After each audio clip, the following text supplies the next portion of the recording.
Hello, everybody, and welcome to a special bonus edition of Trade Runner, our mini series featuring Rich Friesen of Mind Muscles Academy that is focusing specifically on trading psychology. In previous episodes, we covered set scores, measuring what matters, gaining confidence in yourself and your strategies, persistent trading mistakes, and nightmare trading traps. And most recently, you heard my private conversation with money. Those episodes are all going to be linked in the description, but this month they're going to be doing something special. Purdue, Joel, and Bear are joining in to take Rich's trading assessment, the results of which we're going to be discussing afterwards. If you're listening to this via your favorite podcast app, we suggest watching the YouTube version so you can follow along with the assessment and be able to see Rich's screen. That's the reason why we're doing video today. And if anybody else has any questions, comments, or if you just want to share something with us, feel free to send us an email to twobulls@financialineptitude.com, or you can use any of our socials. All right, without any further ado, Rich, you want to kind of just walk us through what the plan is today? Sure. So we've had an assessment up for traders for a number of years. We have over 1,000 traders completing it. So as a result, we have a large sample size of the issues that traders face, what their mindset is on a number of different factors. So Kyle and I came up with a thought is, what if we were to do this in real time? You can follow along, you can fill in your own assessment, and there will be a link to the assessment. If you go to mindmusclesfortraders.com, and you look at the right panel and scroll down, you will see take the trader test. And when you do that, it'll take you there, or I'm sure we'll put the direct link in the notes. So we're going to do this all together as a group. I've never done this before. I have no idea what it's going to be like. But we got three great people joining us here in addition to Kyle. We have Joel and Mike, and Bear goes long. Bear goes long. Yeah. So why don't you each of us give a brief introduction about your trading, how long you've been trading, what asset class you trade, so we can have a sense of where you're coming from. All right, who wants to start? I'll start. Keep it short. I've been investing for a few years, and then with the start of COVID, I got interested into trading. Started down the path with options and a few other disasters, and then kind of identified in that process that futures were what was going to work best for me. And 2 years ago, I switched and started exclusively learning futures and trading futures, and then just deepen this learning path. Excellent. Thank you, Bear. Joel. Mike, you want to go? Oh, Mike. Well, it doesn't matter. Yeah. Since Purdue's muted. No. I started trading in December of 2018. Started off with equities, and during the COVID crash is where I found futures. And futures got me through the PDT and started doing both, and then eventually realized I was really a lot better at trading futures than equity. And now I just trade futures exclusively, and I've actually take that back. I've started to dabble a little bit in options again. Thank you, Mike. Yep. Joel started trading options in 2018. Started futures in September of 2020, and now I do a little bit of both. Primarily futures, but a little bit of options on the side.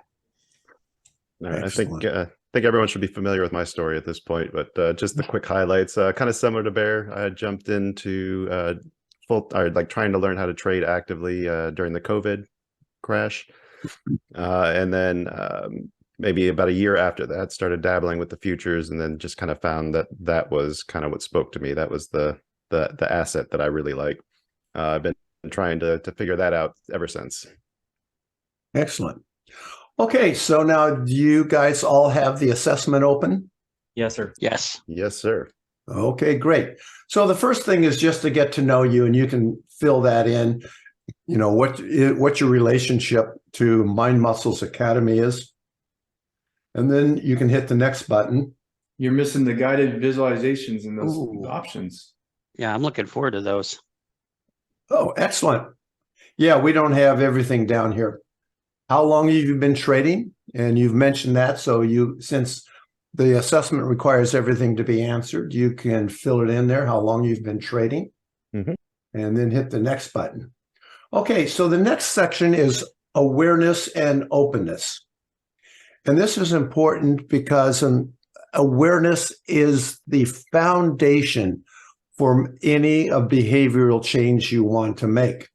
And especially since our evolutionary biology has created mind states that work really well on the savannas of Africa when we're chased by the tiger, but not so well when we're trading. So awareness and openness.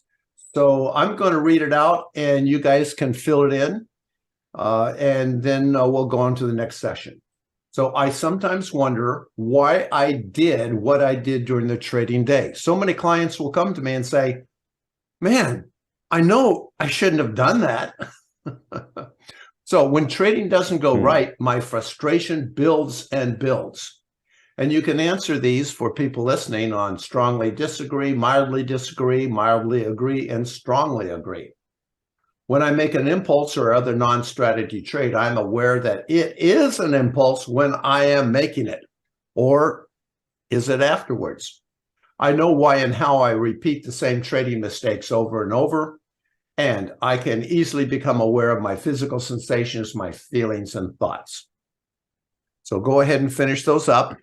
And do you have any comments on those or any thoughts about the questions or how you answer them? Was that clear? For the second one, I'll just say that I put strongly agree, but it's not frustration necessarily, but it's another feeling that I can't really quite describe. But there's definitely a strong emotional reaction to that. Do you notice it in your body? All over, yes. In my thoughts and my emotional state and even in my physical sensations, yes.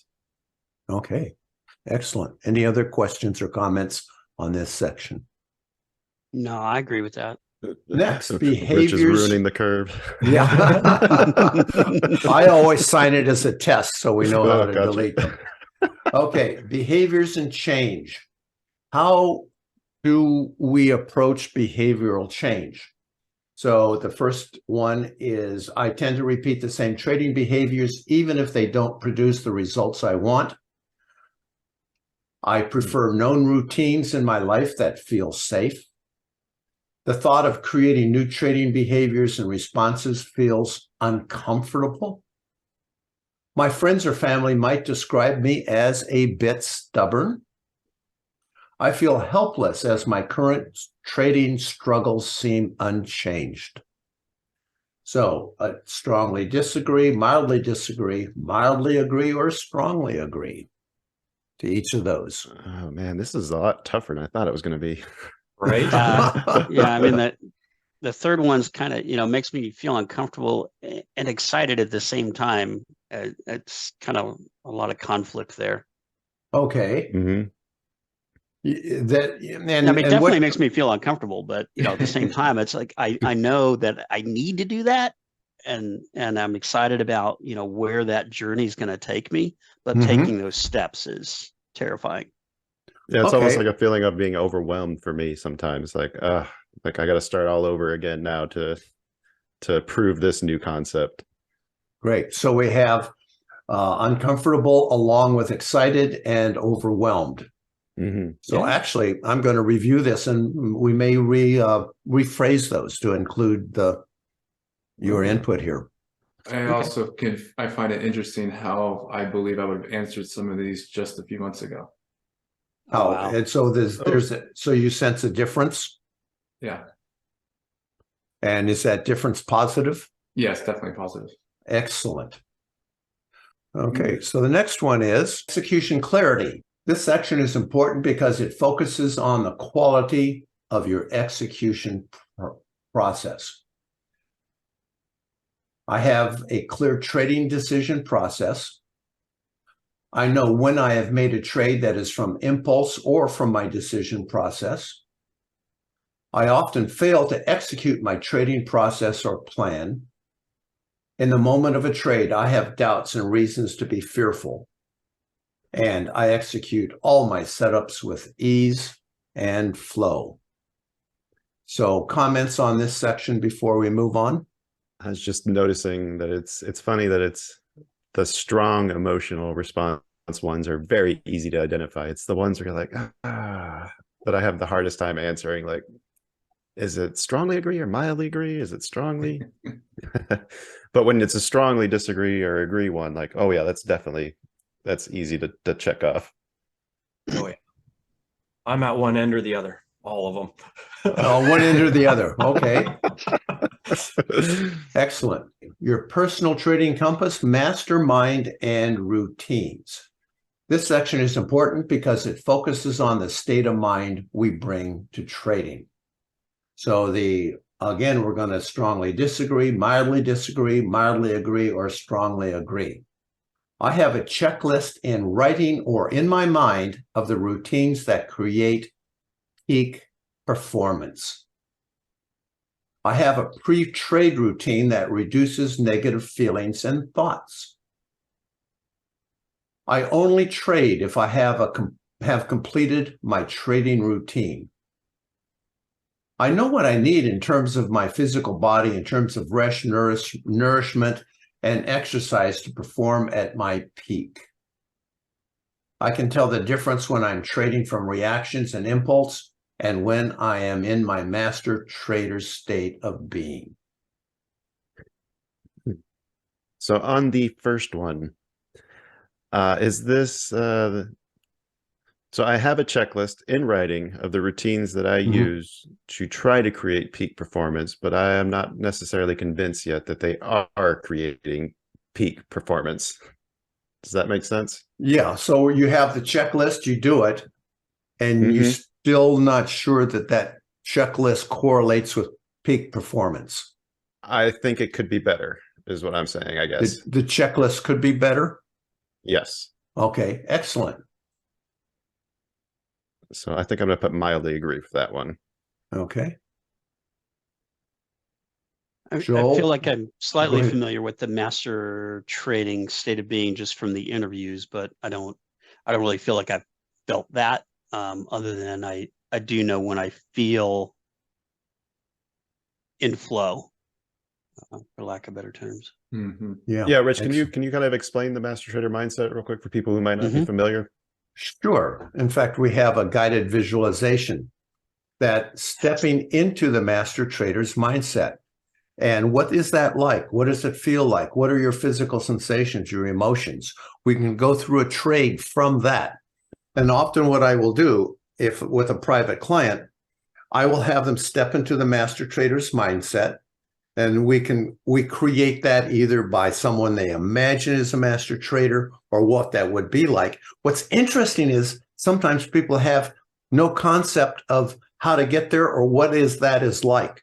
And our bodies, our mind, our brains will not take us to a state of being that we can't visualize and feel like it is a step into something safe and that will serve us well. So part of it is really creating that vision, that feeling, that physiology, the attitudes and the thoughts of the master trader. Now, once we create that, then we can visualize it and we can step into it. So that's what you pointed out is really important, is can we even visualize that? Do we have a vision of what the master trader's mindset is like?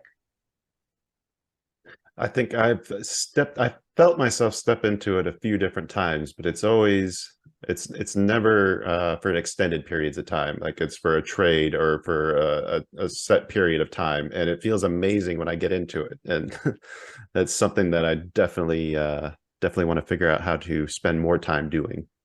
Okay. So there's an exercise where you step into it, you imagine it, you feel it, it feels so good. And then immediately step back into a time when you just blew it, you were terrible, you were greedy or whatever it was. And then step back into the master trader's mindset. That exercise that we do, and I can help people with it, by stepping back and forth, it's not just that you learn about the master trader's mindset, which you do, but you learn how you make that transition just by imagining it. Oh, here's the thoughts I think. here's my, if I'm like this, ooh, look at, White oh my knuckle God, in the what's, mouse. you know, that's obviously not the master trader's mindset. Right. So by moving back and forth, we actually learn the thoughts, the emotions, and the physical sensations that we can create that bring us there. And once we learn how to do that and create it, oh my gosh, then we can do it at any time. That makes a lot of sense. And then you're also practicing the bringing yourself out of a bad state to get back into the good state as well, too. Precisely. Precisely. Cool if you can force yourself in and out of it controllably. I think Ideally, we're just you going want to pick up on the word force there, I think. Yeah, I was thinking, well, do I want to comment? How about an invitation to step into a master trader's mindset that feels so good you never want to leave? Yeah, absolutely. Okay. Measuring what matters. The markets and our minds are very busy with a lot of noise and misinformation. And this section is important because it focuses on the factors in our trading that really matter. 1, I monitor or record my physical sensations, my emotions, and the quality of my thoughts while trading. So what I recommend is setting an alarm and just checking in with yourself with our set scores, our sensations, emotions, and thoughts, and that we have a process for doing that. I have an excellent understanding of a master trader's mindset as my goal. I keep logs on the trades that are according to my strategies and those that are not.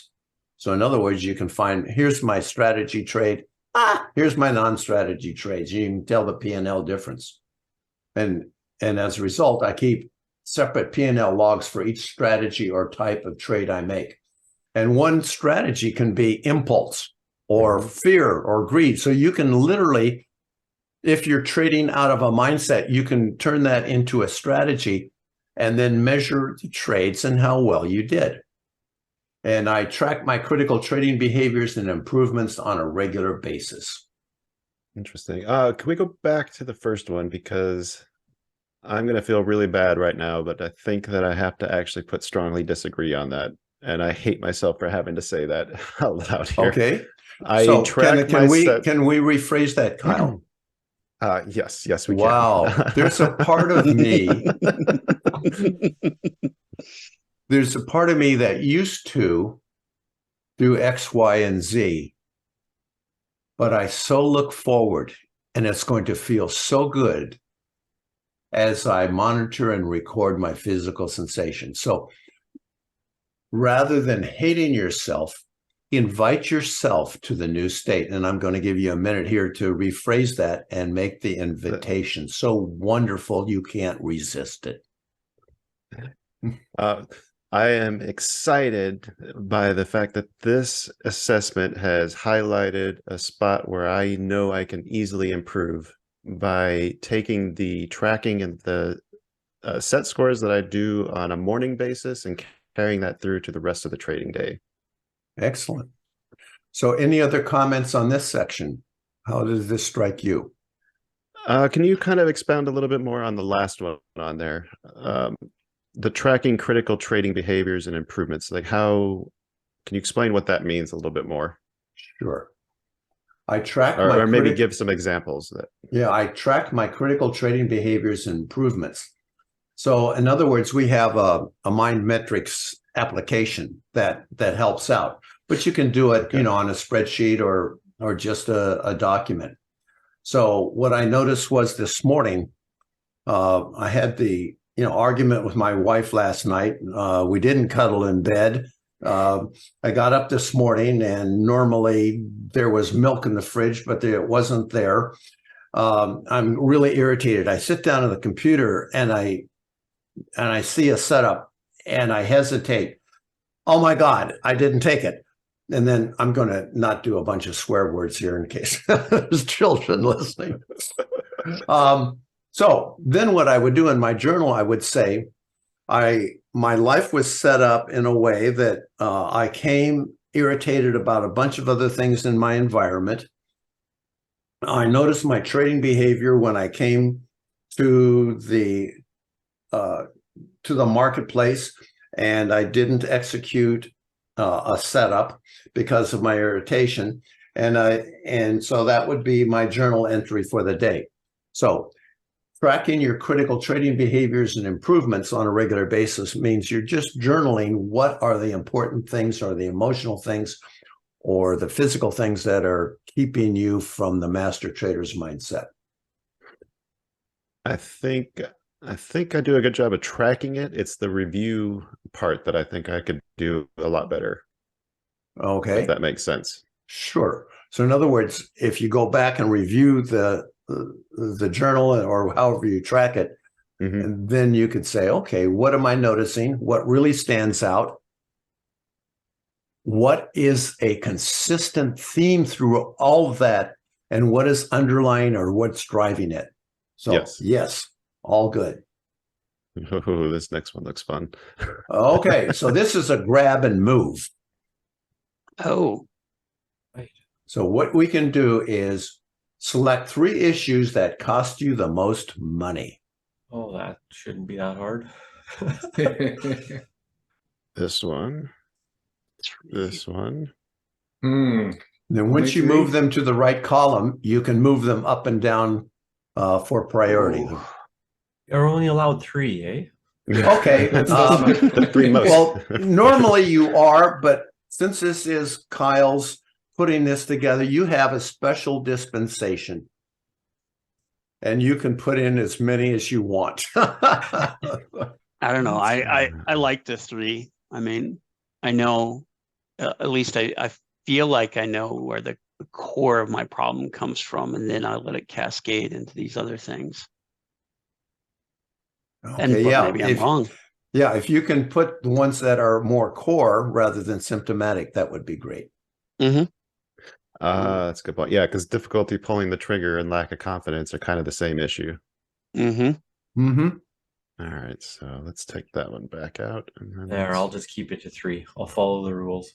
I'm going to put it as lack of confidence at the top.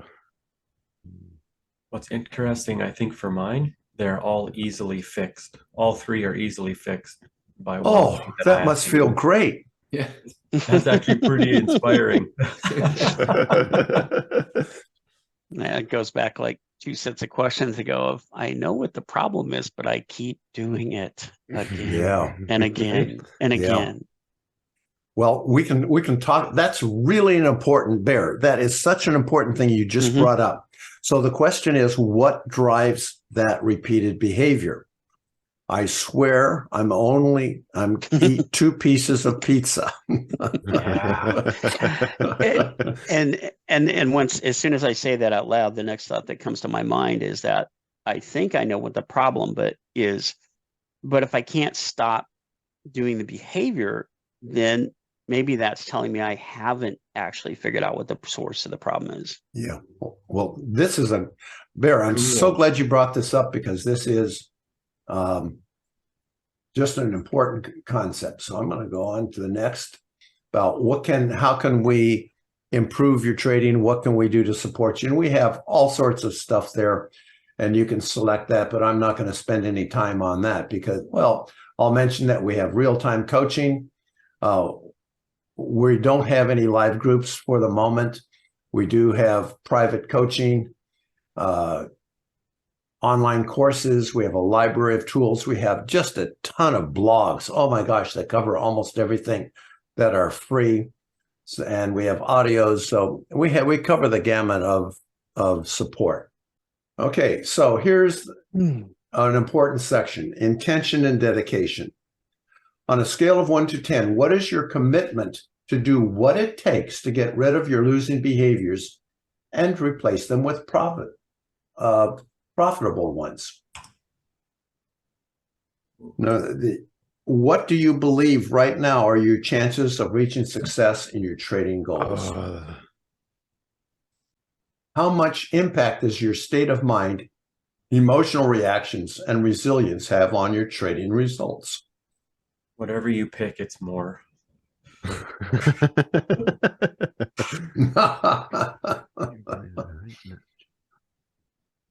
then there's the comments section. And if you want to have these results sent to you, You can enter your first name and your email address. And what you can do now is you hit the final button. I just took mine down, but you hit the final button, it will return Your scores. your scores. Oof. Yeah. Ouch. But this Oh, is, but this 0 is kind of where the normal trader is. Mm-hmm. Minuses are where there's a deficit that we can really work on that'll make Okay. a big difference. And the pluses mean it's not as much of an issue. Well, shoot. No, this is No, that means lots this of is places to good. I improve, mean, yes. if you find something, you look at your scores and what really stands out for you, and we can talk about that. All right, anybody want to go first? Joel will go. measuring what matters, -21. Okay. And just when I was answering those questions, that, I mean, we sort of dived into we talked about it. I remember it going back to the very first episode, and I thought about it, and I look at it and go, hey, yeah, that, but I'm not doing it. And that really confronted me with the fact that I'm not measuring what matters, and how can I expect to improve those things when I'm not measuring them? That's So an excellent Okay. observation.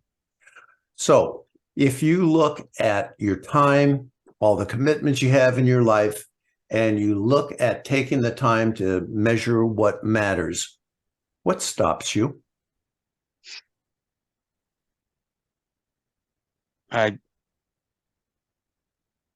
The only thing I can wonder is if it just comes back to fear on some level, fear of change, fear of doing something different. Mhm. I find it hard to believe that it's fear of learning something new, because that's been the greatest thing that I've gained from this trading journey, as I've learned so much about myself, and I've made so many positive changes to my life and my attitude, and I don't know what I'm afraid of, because every change that I've made as a result of trading has just been incredibly positive. Bear, thanks for sharing that, by the way. That I think a lot of people can relate to what you just shared there. Absolutely. Yeah. So the question is, what stops us? And there's a whole bunch of things. Is I have to confront what's going on at a deeper level.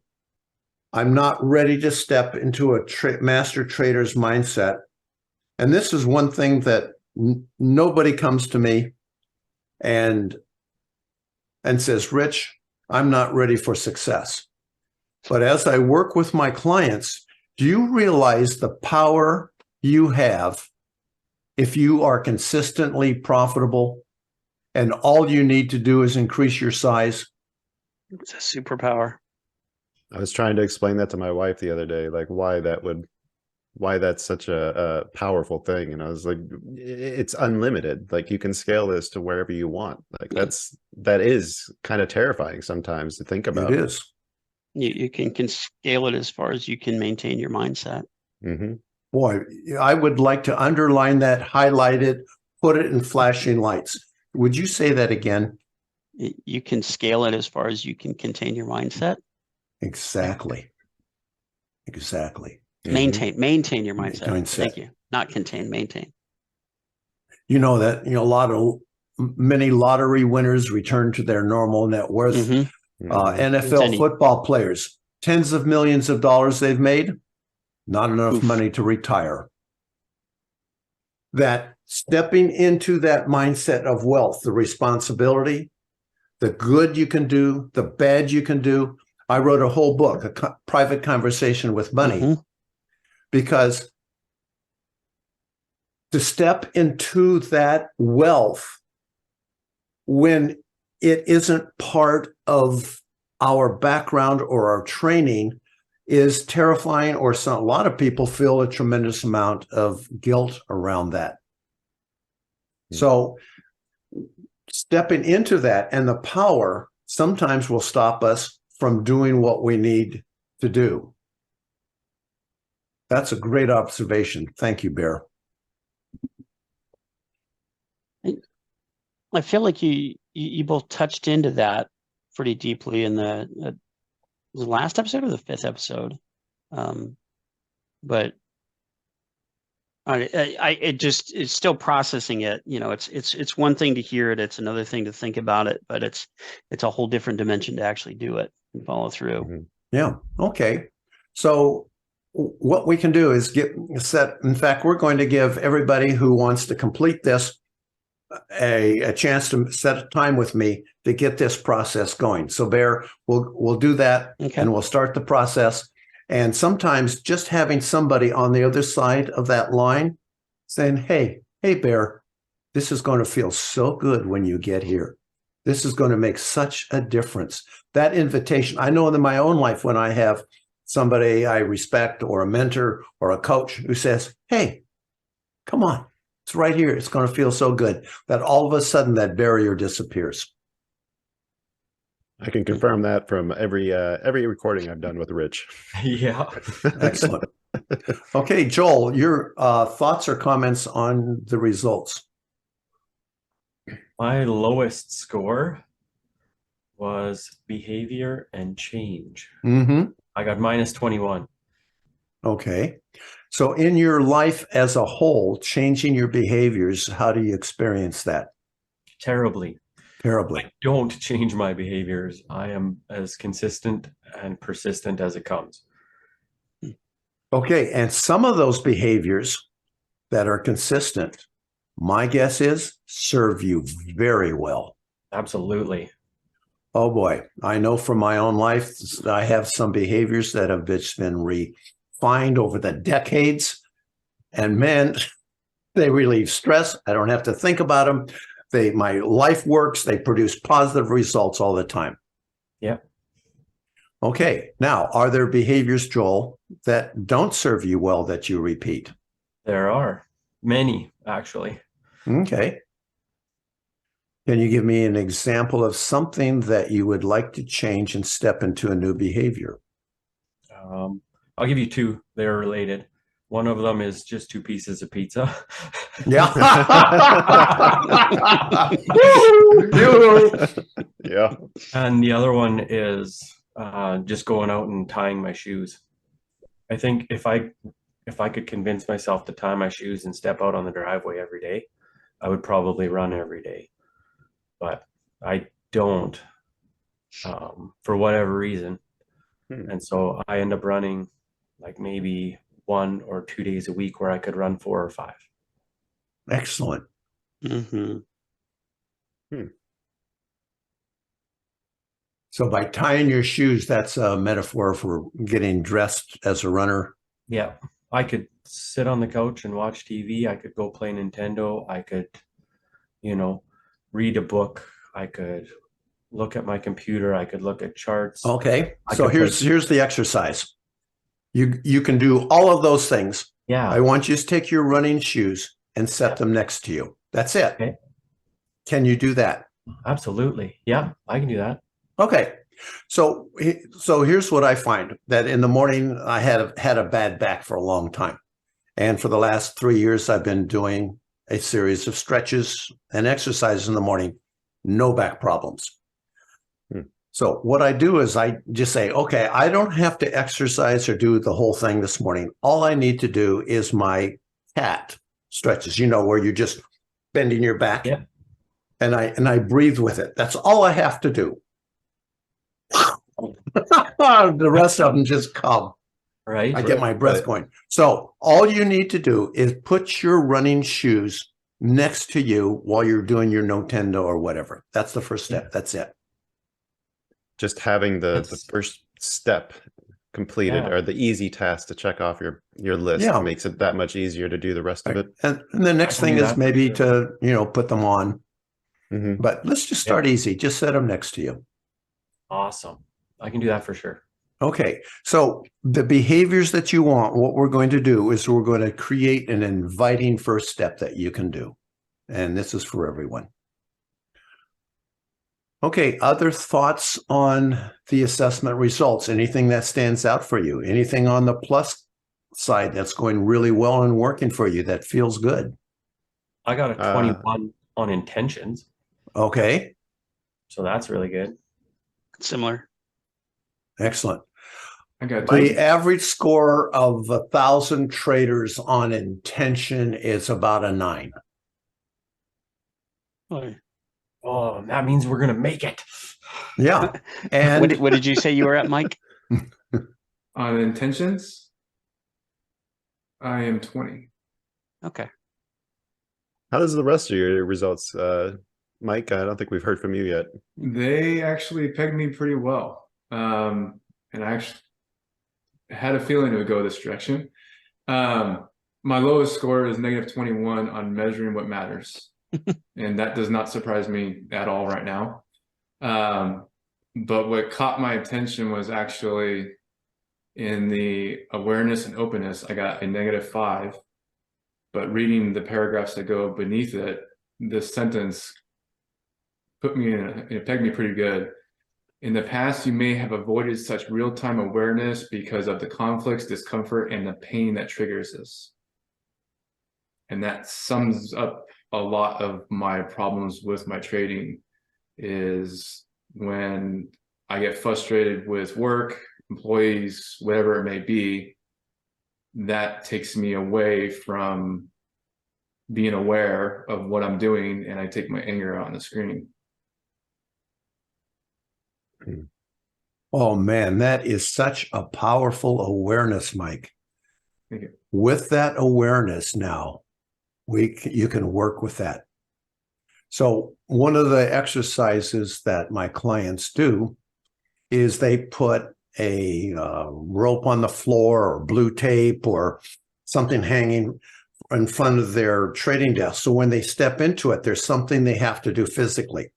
And before you do that, you say, what are my physical sensations? So I'll do that right now. So my physical sensations, I notice my stomach's a little tight. My breathing's a little shallow. I'm going to exaggerate my voice. Oh, okay. My voice is going down. It's lower. My shoulders, I'm relaxing them. My emotions are, oh, okay, this is just fine. This is a great group of people, Kyle. I feel just so connected to each one. So my emotions right now are just gratitude and wonderful. And my thoughts before were, I didn't quite use the share screens right. I didn't quite have the right thing. I'm going to have to edit it. So I had all these critical thoughts about what I was doing. But what if I had the thought, this is an amazing group. This is a wonderful conversation. I so appreciate it. So if I shift my thoughts from the critical technical issues to that, shift my body, shift my emotions. Wow. As my presence right now feels so much better. So what I'm doing is, rather than saying what Rich should do, it's a constant invitation to something that just feels better. So Mike, what you can do is put something you have to move or step over and say, okay, before I do this, do what Rich just did. What are my physical sensations? What are my emotions? What are my thoughts? I'm all pissed off about something at work or didn't work, and I'm thinking about this. I'm angry. I don't know. Is this the Mike I want to bring to trading? Yeah, maybe not. And then you can either do a routine, or you can solve and spend some time with all the thoughts and worries you have and start taking care of things before you step into trading.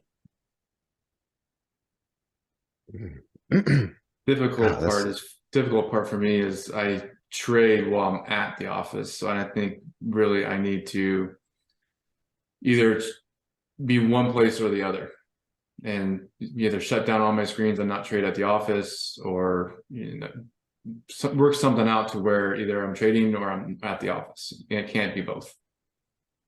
That's a really important consideration. When you step into the master trader's mindset and you've been there for a while and you've built up the routines, the habit, the mental state, the neural connections, you can tolerate more and more external environment intrusions and all that. If that is a challenge, then the external events and impulses can disrupt that master trader's mindset more easily. So knowing that you can do it in the future and knowing that you are going to set up step by step, easy steps to that master trader's mindset, that's a really good thought. Thank you. I was looking through my results and I was actually kind of surprised by some of them. One of them was the mastermind and routines. I actually got a really high score on that. That kind of surprised me, but I think the mind metrics applications and some of the stuff that I've been doing from Rich's stuff that he shared with me, I think has really helped elevate those scores. It's comforting to see that I'm on the right path in those areas. The one that I did the worst on was the behavior and change, or let me rephrase that. The one I can have the biggest room for improvement on is the behaviors and change assessment. Oh, Kyle, I love you. I don't even have to say a word. I just have to look at you go. I didn't even see you. I hear you in my head. Oh, you can do that. Oh, boy. Look out. Rich Friesen's in your head. But he's not critical. He's inviting. Make sure they make that distinction. Thank you. Yeah, the behavior and change assessment. I think that's fair. That is probably the area where I think I could stand to improve and benefit from the most. I was surprised that it was actually higher than I expected it to be. At a -5, I thought that would be much lower on that scale. Mm-hmm. Mm-hmm. One of the things I think, trying to think of where my hangups are. Like, I know what I could do to improve, but sometimes it's just very difficult, or it's easy to make excuses to not make those changes or affect those changes. Like going to bed early is one thing that I struggle with a lot. Yeah. And trying to, or inviting myself to you got yourself. Inviting myself to try a better way that better suits my trading purposes and all that. Like I resist it because, and I'm not sure why. Okay. I'm not sure what I'm holding on to So that voice that resists. Yeah. If we gave the name, that voice that says, I'm not going to bed, what would you give what name would you give that voice? Probably stubborn. Stubborn. Okay. Stubborn. You don't want Kyle to go to bed on time. Is that right? Yes. Okay. So what do you do for Kyle? I give him a chance to unwind at the end of his day. Oh, gosh, that sounds like a really valuable contribution. Yes. You give him a chance. So if he goes to bed right away, what happens? If he goes to bed at the time that he wants to, he will not get as much of that time. It starts cutting into that time, unwind time. Yeah. The importance of that time is it's the time between when my wife goes to bed and when I go to bed, and that's my time. That's your time. Yes. And so like I'll give some specific examples. When the wife gets a nap in the early part of the day and then can stay up till 10 o'clock. Well, now I've only got a half hour to myself, and like it's almost like I don't want to give that time away, if that makes sense. Sure. So it's really valuable, and you have a positive intention for Kyle to maintain that his time to unwind, be himself, and to take care of himself. Is that right? Yeah, to not have to think about anybody else's concerns or anything else other than what I want to do. Excellent. Okay, so if that is the time between this time his wife goes to bed and he goes to bed, it sounds like some of that is out of your control. Is that right, Stubborn? Possibly, yes. Yeah. I think that would be fair to say. How would you like to take more control of that time to give Kyle the gift of his personal time? I have no idea. Okay. Well, Stubborn, I appreciate your positive intent for Kyle. And I'm just going to plant the seed is, how could I create that intentionally within my control rather than just being leftover time or time that I can't control? So if you have no idea, that's okay. But I'm just let me backpedal a little bit on that. I think And I'm sorry, hon, because this will be the first time you're probably hearing this. Oh dear. I think Oh that dear. right there is the issue. That because my wife, I think she likes to stay up later because she typically goes to bed early. Like she'll go to bed at 8 o'clock some nights, and that's great. I can have 2 hours to myself, go to bed at 10 o'clock, wake up, feel great and rested. Even if she stays up till 9, it's not that big of an issue. And an hour and a half is plenty of time. I think I just need to have that conversation with her and let her know that, hey, this time is valuable to me. You get the same benefits in the mornings. And we've had that conversation before. She gets up early and likes to have those couple hours before I get up, that she gets to do what she wants. So I think we just need to get on the same page is all it is.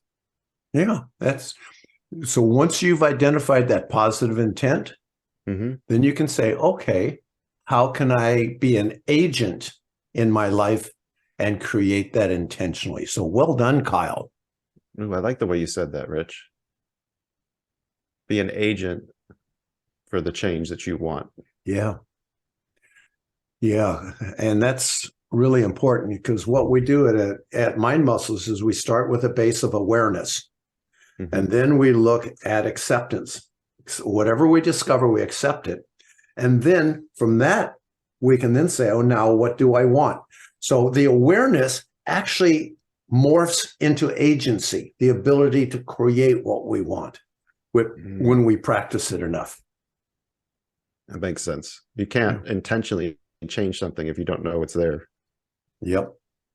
And we can't intentionally change it, at least in my current model, with discipline or force or willpower. Right. We accept it. And what we just did in modeling this is I talked to your stubborn part as a positive intent for Kyle. I didn't say, don't be so stubborn. Right. Make him. Yeah. But no, we find the positive intent, and each of you can do that. So either Joel or Bear. Inviting? What? I'm sorry. Is that the importance of inviting? I watched Kyle change his phrasing around, and instead of saying this, you say, I invite myself to. Yes. And if we can invite ourselves to something that feels better in the moment, moves us to our long-term goal, and honors our deepest values. And when I have a client and he says, oh, that feels better, I know then if we can do that for 1 minute, we can do it for an hour, a week, and a year. Wake up in the mornings and invite myself to go for a run because I know how good it's going to feel. Oh my gosh. Yes. Yes. Okay. Yeah, and then it becomes a choice, right? I think is the key difference. It's no longer when I say try or I need to do this or those types of words, then it's a fight now. And now I'm trying to, like he just mentioned with the discipline and trying to force yourself to do better. When you're forcing those changes, how are they ever going to be effective? When you intentionally choose to do them, I think that's where the power to actually affect positive change in your life comes from. Right. And remember that neural connections, like when we learn to drive, everything had to be, what we're doing. But now I can have a conversation while driving down the freeway. So when those neural connections are there for a new change, if we can just set our shoes beside us when we're playing Nintendo, okay, we're making a connection there. Oh, I can put the shoes on. Ooh, I went for a run and it felt so good.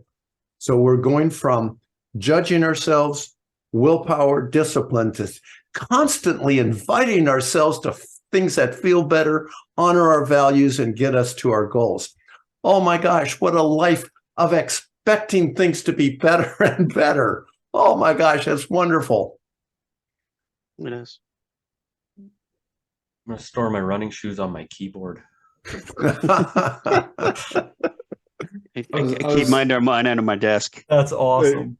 And we were just talking about these zero trails. Yeah, just thinking about that with what you're talking about putting in your shoes there. That's something that I actually do unknowingly because I get up very, very early in the morning to go to the gym. But I have a pre-routine in the morning where all my protein shakes, my backpack, all my gear is ready to go in the morning. Mm-hmm. So that way I'm quicker out the door. But it's also that routine of getting ready for tomorrow that, it's actually, I was just thinking about it. I missed that routine yesterday and I didn't go to the gym. Yeah. Interesting. Oh, Yeah, I found that for my morning stretches and exercises, that sometimes I'm thinking about a dozen things and I'll find myself laying out my mat and starting to do them because it's such a habit now that, it's like my body just does it. Mm-hmm. right. If putting on your shoes can be the exact same habit when you move to wherever they are as putting your seatbelt on when you jump in the car. Yep, That's what exactly. you're looking for. Exactly. Right. I'm You don't have to excited to think try about it. it anymore. I'm super excited to try it. Okay. Yeah. Okay, so just a slight rephrase. It's going to feel so good when I just try the first step. When I Oh, first do the first step. That try word. There is no Yeah. try. Yeah. Star every Wars. time. Every It's me every time. time too. Do or do not. Okay, any thoughts before we go? I just want to first give my appreciations to Joel and Bear and Mike, and especially Kyle. You guys have been so forthcoming. And what you're doing right now is creating a model for everybody who watches this for awareness, self-acceptance, and moving to agency. Each one of you, in a different way, has provided a path and a model for other people to follow you. So, Kyle, I am so appreciative of you finding these incredible guys and being able to put this all together. And I think this is going to be a benefit for everybody who can watch this. And if you watch this and you want an invitation from Rich to feel better, we're going to have an invitation. We'll put it in a link, and it will be something like mindmuscles.com /2bulls, and there will be how to get a hold of me. Yep. All right. Does anybody else have anything that they want to say before we wrap up today? Thank you, Thank Rich. you both. Yeah. for this Thank you very much. opportunity. Yeah, I definitely want to echo Rich's sentiment. Thanks to everybody who took the time to join, and also for the honest responses Yeah. that we got today too. That stoked some amazing conversation and some insights, and I think I learned a little bit of something from everything you guys each shared too. So Exactly. my appreciation goes out to both of you guys as well, or all four of you guys, I should say. All right. Sadly, though, that means that we've come to the end of our time with Rich, and it's always a sad moment, I think. But there's no need to be sad because we've got a great backlog of amazing episodes that we've done with him in the past that will all be linked in the webpage. You can check all those out at twobullsinachinashop.com. And you can also visit mindmusclesacademy.com or the conversations.money/2bulls, where we've been putting all the homework and everything up for all these episodes. Thanks again to everybody who stuck around to the end, and thank you, Rich, for the suggestion for this exercise. This was actually your idea. I know you're being I very forgot polite about to it. share- Yeah. very polite to share the credit, but this is definitely your idea, and it was fantastic. Well, let's do it that again. Absolutely. Yes, yeah, we should. We'll be back soon with another exciting episode. But until then, I'd like to invite everybody to rate this episode. Tell us how great we're doing, because that would feel amazing.